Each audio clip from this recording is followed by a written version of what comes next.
Testing 1, 2, 3, guys. Testing 1, 2, 3. Yo, guys, what's up? It's me, Vencabot. Long time no see. I hope you guys have been well. If you guys have been sort of in close contact with me lately, you guys know that I'm going through like a transitional period in my life right now. And a part of that transition is involving, much to my pleasure, finally learning more about traditional gaming, card gaming, miniatures, board games, that sort of thing, especially here in my local area of Lansing, Michigan. That being said, I've been sort of traveling around and seeing what's going on in the various shops, trying to learn about, kind of what's popping right now with traditional gaming, card gaming, trading card games.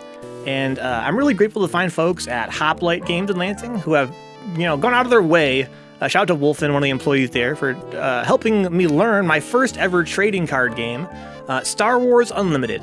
So if you guys are like me and you're totally brand new to card games and stuff, basically what I'm learning is that Star Wars Unlimited, of course, obviously it's a game based on Disney's Star Wars franchise. It's got a bunch of cards featuring characters and vehicles and planets, etc. from the series. That being said, it's sort of like middling in popularity. That is to say, it's not as popular or long-lived as Magic the Gathering.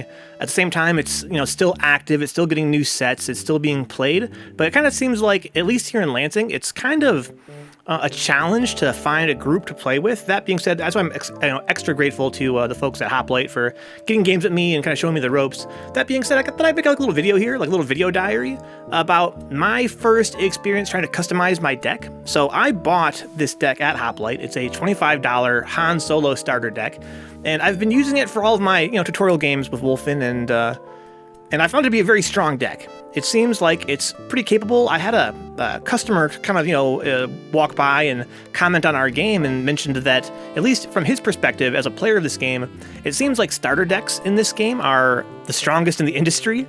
Like, you pay $25 to your starter deck, and it seems like it's pretty close to meta in terms of, being able to be competitive with, casual players. That being said, yeah, it's been working really well for me, and it's taught me a lot about this game. Now, I think explaining all the rules of Star Wars Unlimited is kind of outside of the scope of this video. That being said, what I want you guys to sort of understand about this game is that it has two battlefields, a space battlefield where spaceships fight each other, and a ground battlefield where you have melee units kind of fighting each other, with laser beams and blasters and swords and stuff. And every deck has a leader card, which determines sort of the color of cards you can use in your deck, and a base, likewise, which determines the colors that you can use in your deck. So if you have any, pointed questions about this game, I might be able to answer them at my, very low level of expertise in this game right now. But by all means, I know a lot of my viewers are Street Fighter players and that sort of thing, so hit me up. But really my goal for the video is to walk through the Han Solo starter deck from my perspective and walk through the changes that I've made to it, my first ever attempt at actually customizing this deck.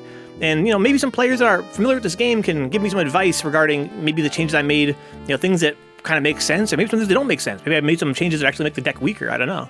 So first and foremost, I want to kind of talk about my experience so far with this Han Solo deck. It seems very space-centric, and by that I mean it's got a lot of spaceships, and pretty much all of the ground units it has also double as pilots. So the idea seems to be that you can overwhelm your opponent by going to outer space and tons of little fighters and stuff, filling up with units to make them stronger, get some pilots in there that know what they're doing.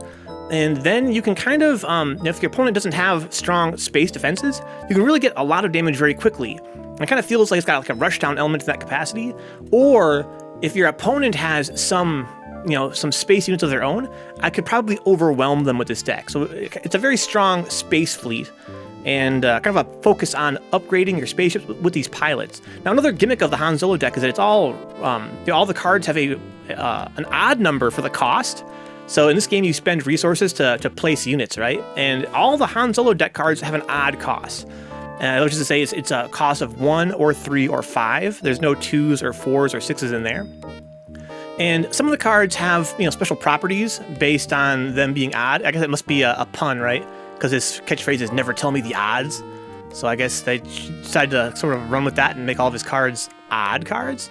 That being said, it's not really that strong of an element to his deck, at least in my experience, with one exception. I'm going to talk about that very briefly. But before I go into the changes I made to the deck, I want to kind of walk through the deck as it was constructed out of the box and kind of explain my perspective so far on how these cards sort of work and synergize. And again, I must stress, I'm a total beginner. I've had a chance to play a few tutorial games with Wolfen, who again was very gracious to kind of show me the ropes. That being said, I have very little experience. I've only ever fought one other player and mostly one deck. So if you guys have thoughts about my perspective, then please let me know in the comments. That being said, every deck in this game has, your leader card and your base card and 50 other cards. These are, in short, the 50 cards that my deck has. 3 Clone Deserters, 3 Dagger Squadron Pilots, 2 Greedos, 1 Nian Numb, 2 R2-D2s, 1 Admiral Akbar, 2 Bosheks, I love that guy, 2 Ezra Bridgers, 1 Hu Yang, 2 Leia Organas, 3 Chewbacca's, 1 Clone Commander Cody, 1 The Mandalorian. In terms of space units, I have 3 Cartel Turncoats, 3 Wolfpack Escorts, 2 Blue Leaders, 1 Death Space Skirmishers, 3 Millennium Falcons, 3 Shuttle Tidariums, 1 Shoot First, 2 Tandem Assaults, 1 It's a Trap, 3 Never Tell Me the Odds, 3 Waylay, and 1 Commandeer.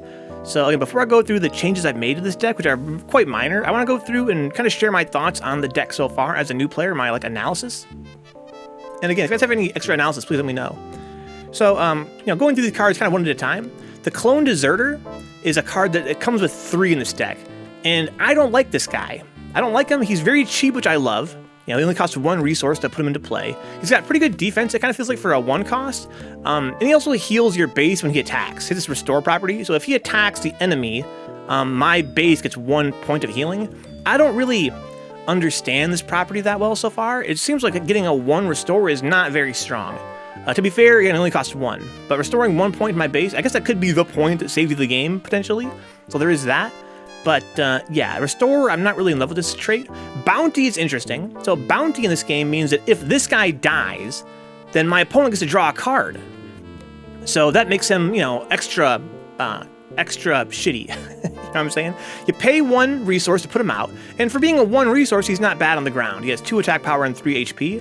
That being said, when he dies, my opponent draws a card, which is very strong. It makes their, their possibility decision-making space larger. So yeah, I'm not really in love with this guy. Again, there's 3 of him in the deck, and I removed all of them from the deck when I kind of started to add my own cards in. But we'll get back to that later. I also have this Dagger Squadron Pilot, another 1 cost card. And what I love about the Dagger Squadron Pilot is that he's a 1 cost that is a pilot. And in this deck, there are some cards that have special properties. Let me rephrase that. There are certain spaceships, vehicles, and other units that kind of give you buffs based on how many pilots you have in certain vehicles. So if I can get more pilots in play, then that seems to be pretty strong as part of the synergy of Han Solo's deck, it seems. So yeah, I like him. He's a 2 attack power, 1 HP. Very weak pilot, but he only costs 1 to play. So I don't mind that at all. He's kind of nice to have around in that respect. We have Greedo. He is a ground unit. He's also the first unique unit. So in this game, I've learned that when there's a little star by their name, it means that you can only have 1 of them in play at a time. So you can have, as many as you want in your deck, or up to 3. That's kind of the rule in this game, up to 3 of 1 card in your deck. And you can have them in your hand or wherever you want them, but you cannot play more than 1 Greedo at a time. If Greedo dies, you can replace him with another Greedo, but you can't have 2 Greedos at once, kind of fighting for you. That being said, his thing is that when he's defeated, I can discard a card from my deck, and if it's not a unit, so if it's a upgrade or a event, etc., that I can deal 2 damage to a ground unit of my choice. That's kind of nice. But here's the thing about Greedo in this deck. The deck comes with 2 Greedos in it, and he costs 1, that's great. He has pretty high attack power, that's cool. But he cannot be a pilot. He's one of the few ground units in the deck that cannot be played as a pilot. And so I'm not the hugest fan of Greedo for that reason. But, perhaps this when defeated thing could come into play for some people's play styles. And also he has pretty high attack power, I guess. So there is that, but yeah, I'm not the hugest fan of this guy. Also, this deck has a lot of units in it. It says here, if it's not a unit that I draw, I can deal 2 damage. But it's a very high chance it's going to be a unit, whether it's a space or a ground unit, like a pilot. It seems very likely to be a unit, so... Excuse me. I'm not the hugest fan of Greedo. We have Nian Numb. I like this guy. So he's a 1 cost as well, but he can also be a pilot. And whether he's played as a pilot or as a ground unit, he has this cool property. It says here, this unit gets +1 attack power for each other friendly pilot unit and upgrade. So the more pilots I have in play, the stronger this guy gets. That's great for my build, right? It's kind of cool for this synergy of this starter deck. I only get one of these guys in the starter deck, but he seems pretty strong in that respect. I love that the more pilots I have out there and upgrades, he gets stronger, at least for his attack power. So that's not too shabby. It'd be nice to kind of hide him somewhere in a really powerful ship so that he's kind of hard to kill and he keeps getting stronger and stronger. Or you play him in late game for only 1 cost and he has all these buffs on him by default. That's kind of cool. I love R2-D2. Now, I've also, by coincidence, guys, been watching these films, totally unrelated. It's kind of a weird coincidence, I guess, that I'm watching the film then playing this game, but I just finished, the first 6 films, and, R2, he's great, everybody loves him, but in this game, R2 is super strong. For one thing, if you play him, as a warrior on the melee battlefield, he has a lot of health, whatever, but he costs 0 to play as a pilot. So he's basically like a free +1/+1 to any vehicle. Excuse me. And the attached unit to the vehicle gets this property. You may play or deploy 1 additional pilot on this unit. And he can be played on a vehicle that has a pilot on it already. So basically, whether the ship has a pilot or not, you can play R2 on it without affecting its pilot cost. So he's basically just free to put onto any vehicle. And again, he counts as a pilot. For instance, going back to this guy we just looked at, right? This guy right here. He gets stronger for every pilot and upgrade. So R2 is just a free buff to him. That's kind of nice, right? So yeah, I'm kind of in love with R2. The deck comes with 2 of these guys. And the only thing is saying he's unique. You can only play 1 at a time.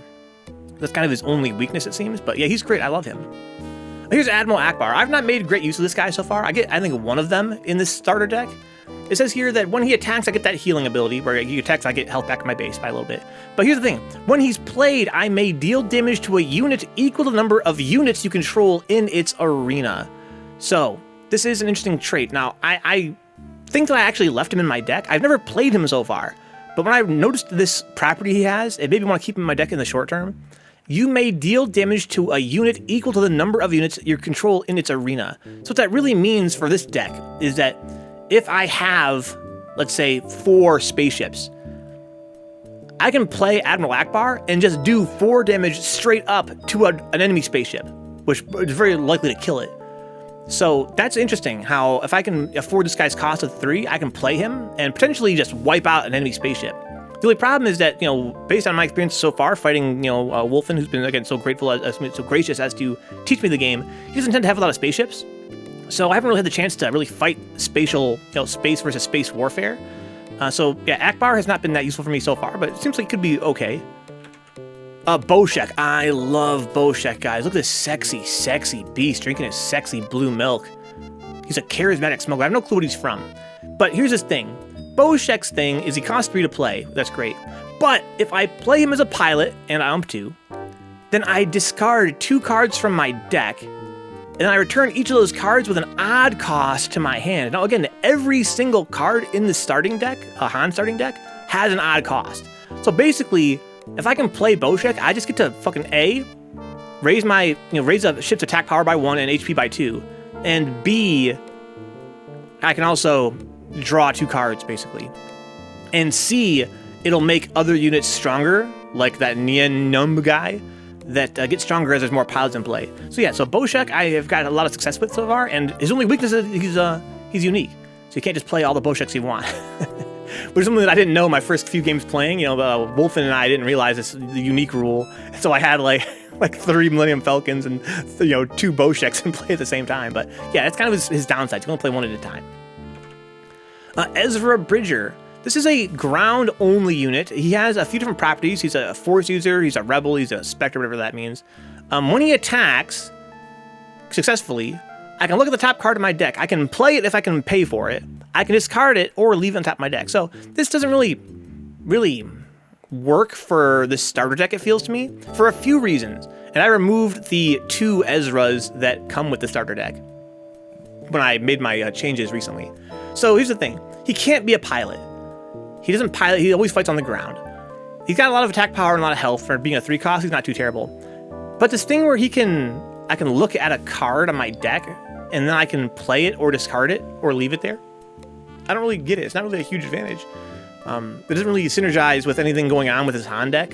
So I'm not a huge fan of Ezra. I've never played him, and I removed him, from my deck with my recent, or I should say my first ever changes to the deck. Hu Yang's okay. He's a rare ground unit that I decided to leave in my deck who can't be a pilot. I didn't know he was a Jedi. That's interesting. I don't know who this character is. I'm not familiar with the lore of Hu Yang. I guess he's an instructor, but he's a Jedi and a droid. That's kind of fun. But when he's played, I can choose another friendly unit, and as long as Hu Yang is alive, then that other unit gets +2/+2. It's a huge buff. That's a huge buff. So the thing is, if they can't kill Hu Yang right away, I can basically pay 3, put him out there, and buff somebody by quite a large amount. So I left Hu Yang in my deck. The deck only came with the one of this guy. Seems okay. Probably not my favorite card, but definitely got its strong suits.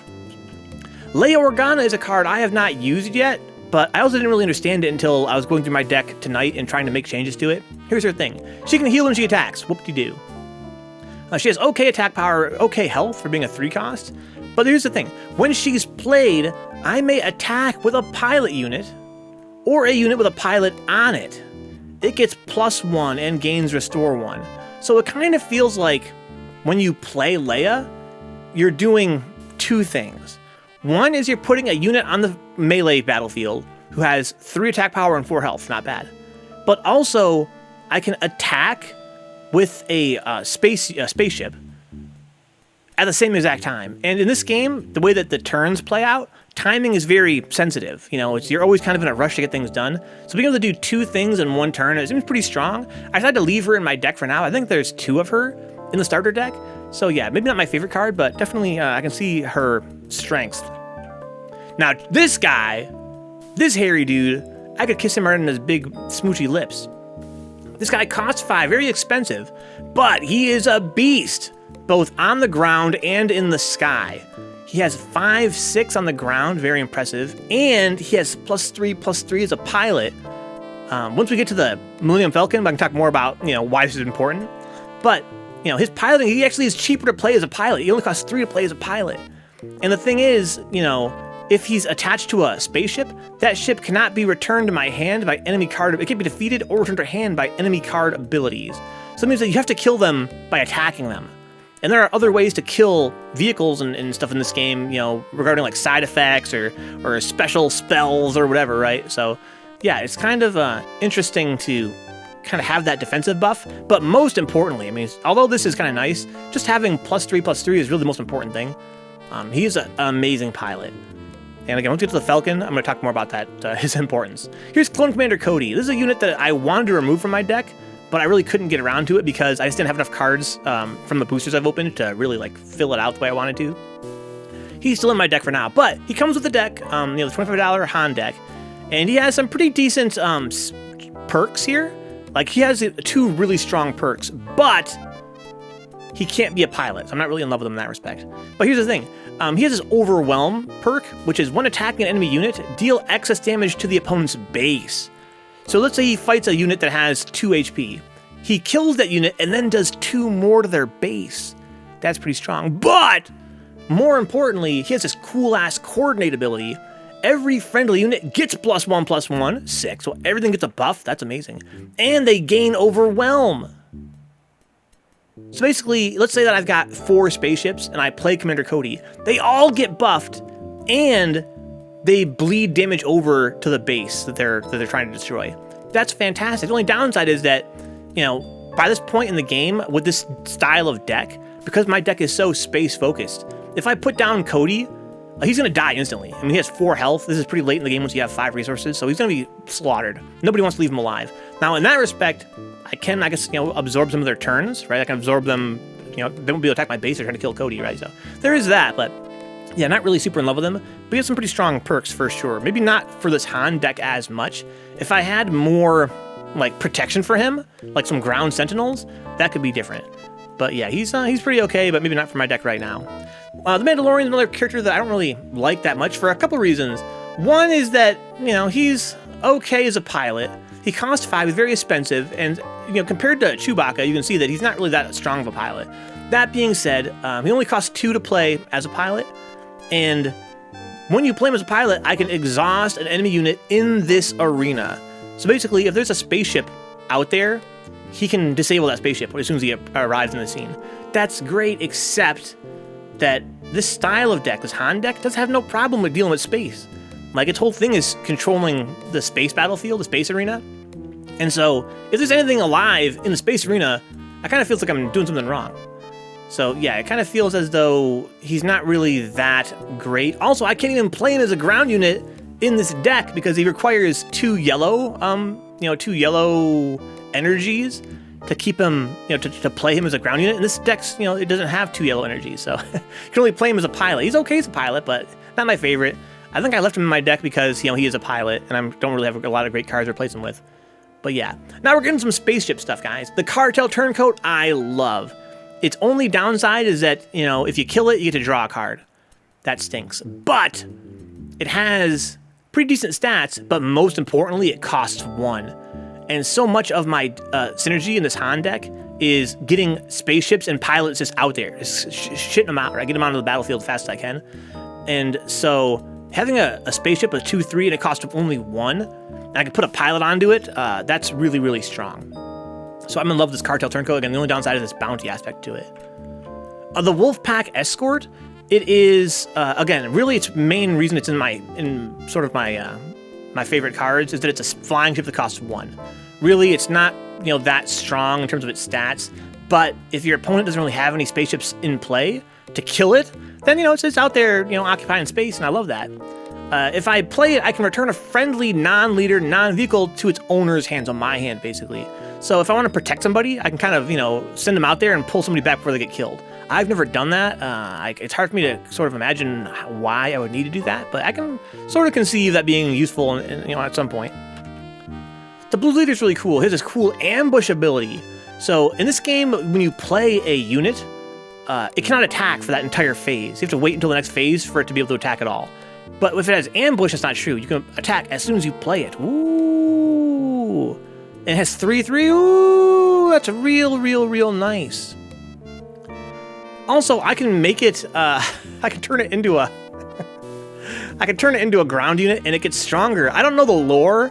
Who can tell me the lore of Star Wars? Why is it the blue leader can fight on the ground, even though it's an X-Wing, it looks like? But it gets stronger when played that way, but I have to pay more resources.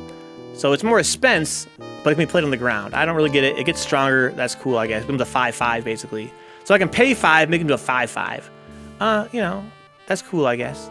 I've never done it that way, but I just like having ships in my deck, so yeah, shout out to the blue leader. The Death of Space Skirmisher, I don't really know why, but this one is only a one-off. It comes with only 1 card of this type in this starter deck, which is very rare. It usually gives you multiples in this style of deck.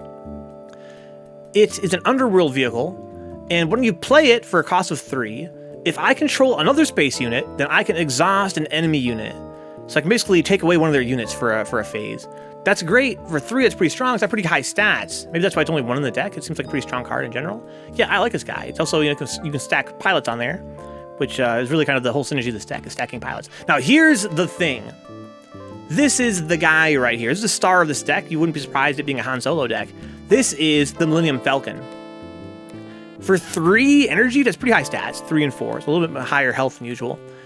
You can deploy 1 additional pilot. So unlike most spaceships, you can have 2 pilots on here.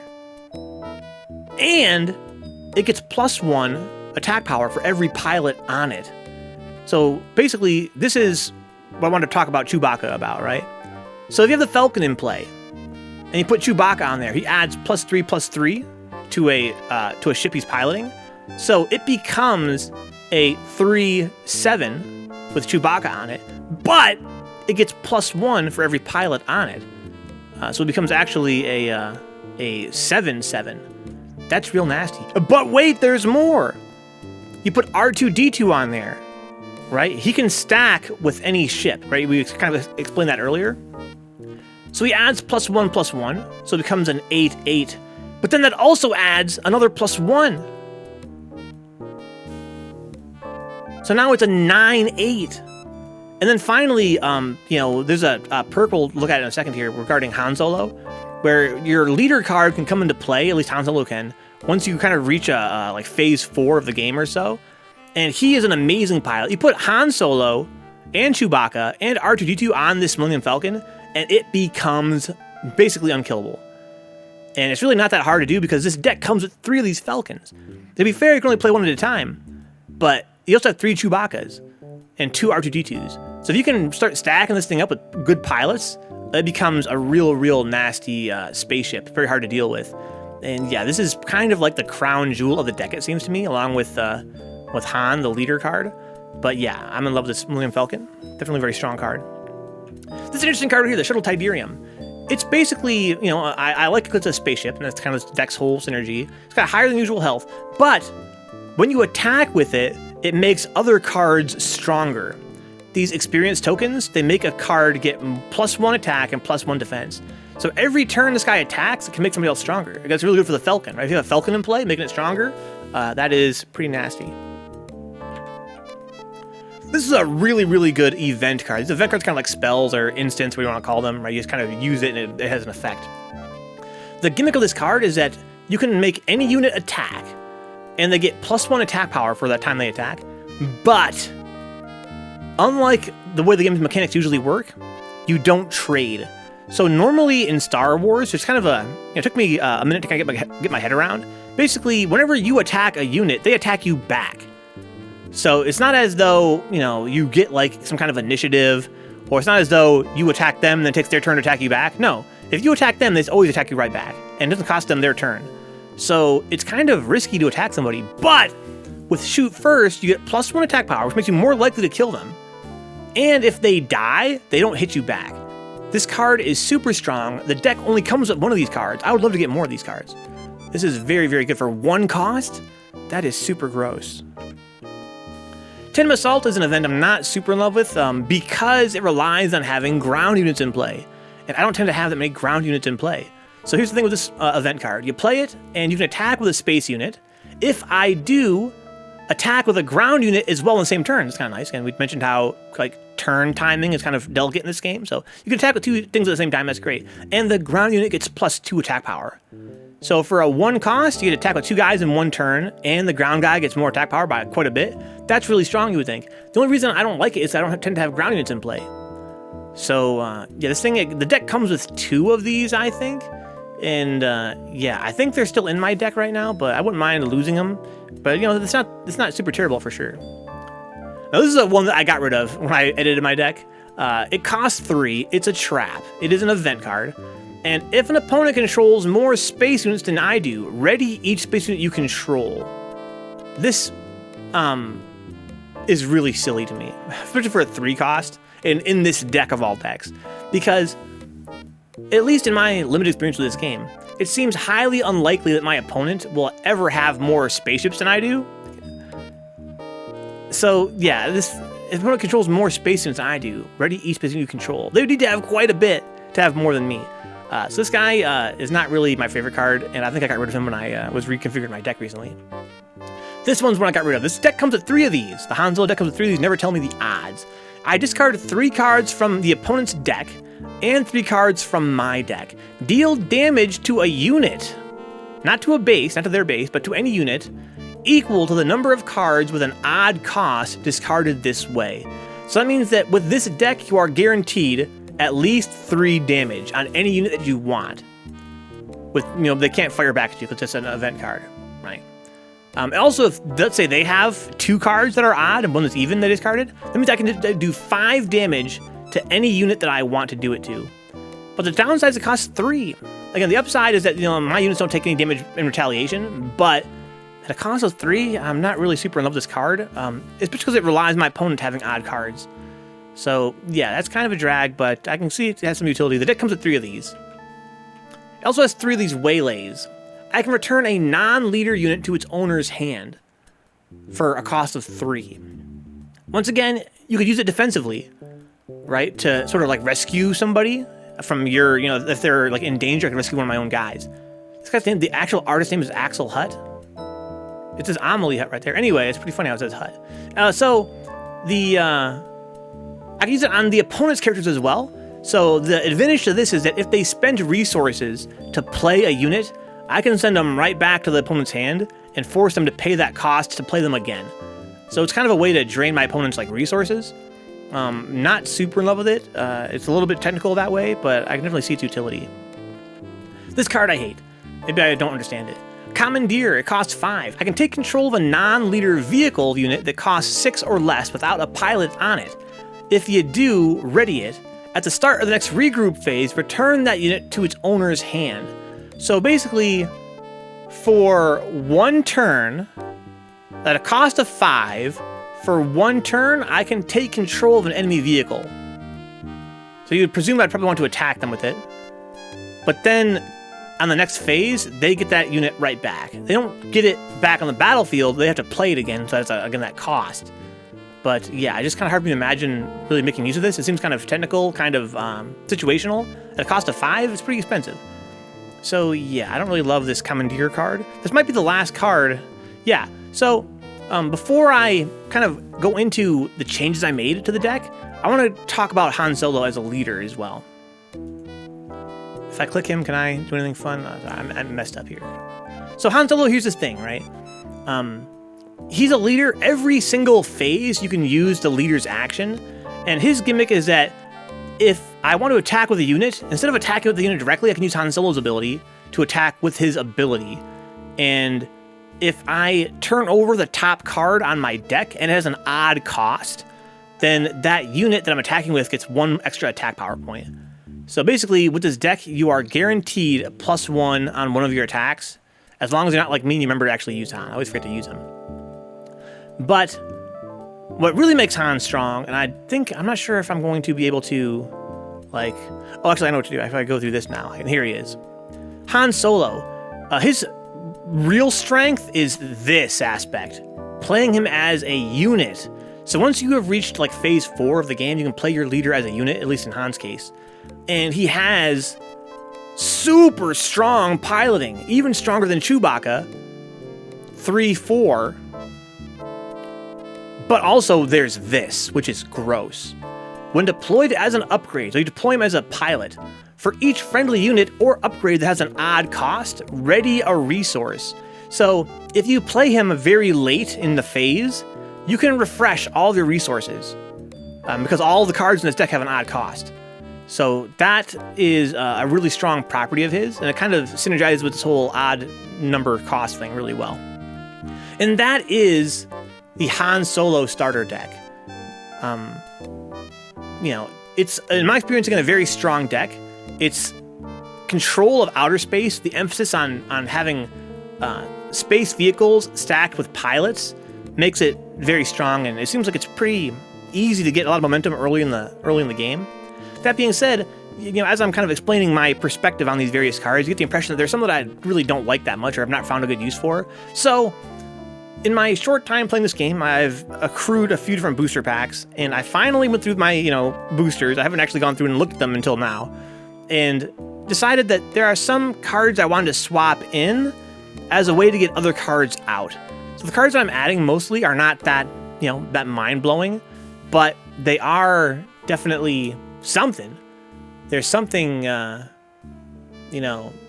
different than the cards that I have that are not really working for me at all. So this is my modified Han deck. It's mostly the same, but I took out 13 cards and added in 13 new cards. So I'm kind of going to go through here first and look at the cards that I removed. But first, kind of like a broad, big picture look at this thing. I still have Dagger Squadron, I have Nien Nunb, R2-D2, I have the Celestin Spacer now, Clone Pilot, Hopeful Volunteer, X-34 Land Speeders, I still have Akbar, Boshek, Huyang, I also have Jocasta Nu now, got my Leia's still, and Chewbacca's, I also have a Terran Tatic, and I still have the Mandalorian. I have my precious Cartel Turncoats and my Wolfpack Escorts, but also have an N1 Starfighter now, and a Scouting Headhunter.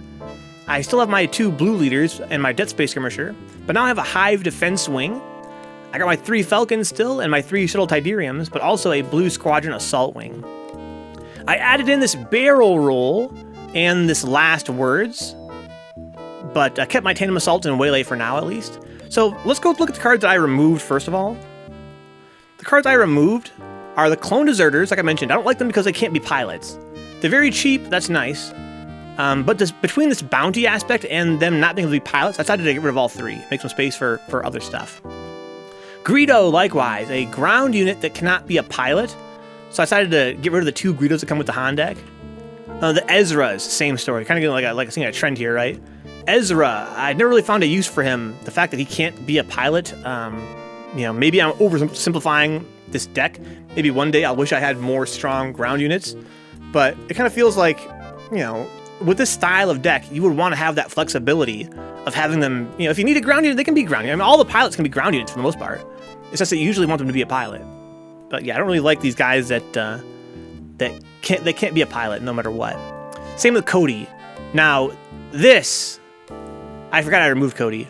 This is pretty scary, right? Again, Cody's a very strong card, but I've never been able to use him because of his high cost and because, again, he can't be a pilot. Now, I know I'm beating a dead horse here about they have to fight on the ground. But here's the thing about Cody, right? I've mentioned this when I was talking about his card before.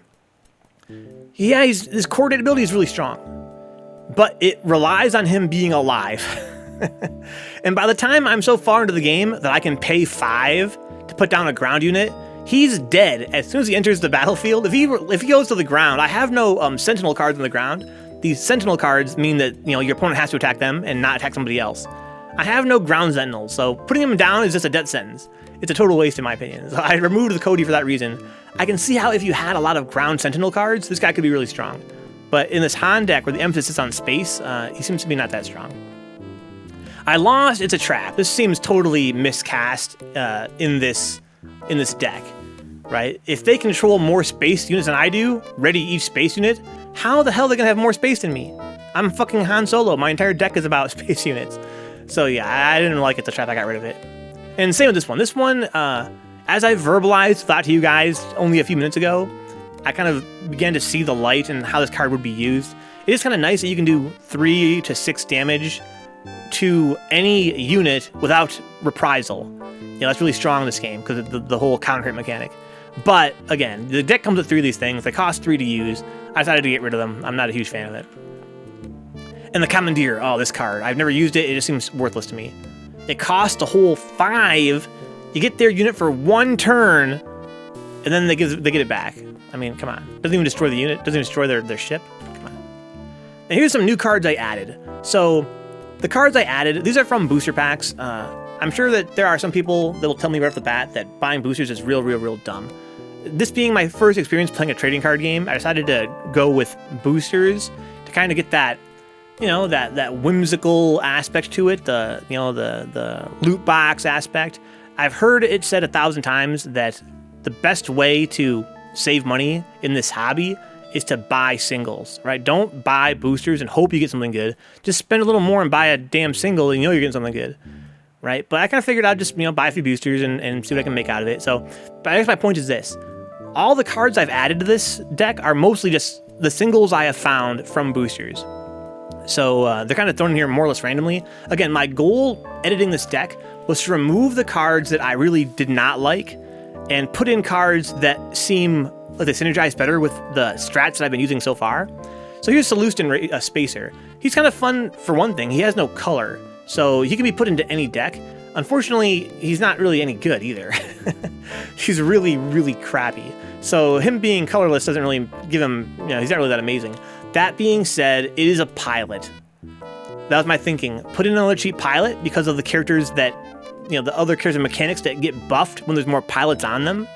For instance, like the Millennium Falcon, whatever, right? Just have another cheap pilot in the deck. It seems better than having, an Ezra Bridger. I also have this clone pilot, same thinking, right? He's a pretty decent pilot. He's got +2/+2. That's pretty strong for a 2 cost. But again, just a generic pilot. He can be played on the ground as well, right? And the same thing with the other guy I just showed you, right? They can both be played on the ground optionally. Shitty ground unit. But yeah. The idea was just get more pilots into play and less, clone deserters. Same story here. Here's a Hopeful Volunteer. He gives you a lot of HP. That's not unique. He's a way to buff a unit's HP by quite a bit, with Spaceship. And likewise, again, you can play it on the ground if you want to, for any reason if you have to. But yeah, for a 2 cost, not a bad pilot to have around, at least in my opinion. Now here's the card that I found very interesting. So, based on my very limited experience with this game, I would almost not even realize that you can have ground vehicles. Wolfen, the player I've been sort of practicing with, He doesn't have any ground vehicles, and I in my deck only have space vehicles. But here's a land vehicle. When I play, it can attack. That's kind of nice. I like ambush a lot. It only costs 2. I put 2 of these in my deck. I had 2 for my boosters because I have a lot of great pilots, right? I have a lot of great pilots. So I could theoretically put him on the ground, put Chewbacca on him, and now I've got a very strong ground unit. So that's kind of, an interesting thought that I could sort of have like a spaceship on the ground. So I decided to put them in the deck, again, just to kind of fill in things, fill in my 50. Seems like a pretty strong pick. Jocasta new. She's a unique force user. She's like a Jedi, I guess. And the reason why I decided to include her is because of her when played property. You may attach a friendly upgrade on a friendly unit to a different eligible unit. So my thinking is, what if I have a Falcon in play and I have Han Solo on it? He's an amazing upgrade to that Falcon. But the Falcon's HP is very low. I could play Jocasta and move Han Solo to another vehicle. That seems to me to be like something that work well with this deck's design. Okay, curious to hear your guys' thoughts about that. I think that she could be pretty strong. I wouldn't mind having maybe another one of her, to be honest. She's also a pretty strong unit, 3-4 for a 3 cost. Not bad. Terran Tatic is one I added because I was short on my 50. I really didn't want to add back any cards I'd removed, because I don't like those cards. But this is Terran Tatic. For a 5 cost, he's a 5-5, and I chose him because he can ambush force users. Now, in particular, Wolfen, the player I've been training with, he has a lot of force users in his deck. So being able to pay 5 and just put him on and just maul a force user right away, that seems pretty strong. So I chose Terran Tatic as my last new ground unit here. He can't be a pilot, which I hate, but, it seems like he's got this cool force unit counter aspect to him. So, yeah, I guess I'll be kind of curious to see how he plays out as I get some more games in. Here's some new vehicles, some new spaceships that I have added to this deck. The Naboo fighter, N1 Starfighter here. Just a real generic spaceship. I added it because I wanted more spaceships. It seems like that's kind of the way this deck sort of works. And for a 2 cost, you get 3 attack power and 2 HP. Not bad. Not bad. Not amazing, but not bad. Just another Starfighter in play. This thing's kind of interesting. So this thing costs 2. It's pretty weak. But it's my first and only unit in my deck that has Sentinel. That's real good. So Sentinel says here, units in this arena can't attack your non-Sentinel units or your base. So that means that if I have the Millennium Falcon out there, for instance, right? And they have a spaceship countering me, I can just throw down this Headhunter, and now they can't attack the Falcon. So that's pretty decent, I guess. I don't mind him at all. I might get some use. This is a new card I've got in a booster. I never used it yet. But I can see it could be pretty strong. I have the Hive Defense Wing here. This one has Restore on it. It's whatever. I put it in my deck because it has 4 HP and it has this a 3 cost. It's just another vehicle to have in play. Nothing too fancy. This one seems kind of cool here. This Blue Squadron Assault Wing, very high stats. It's a spaceship.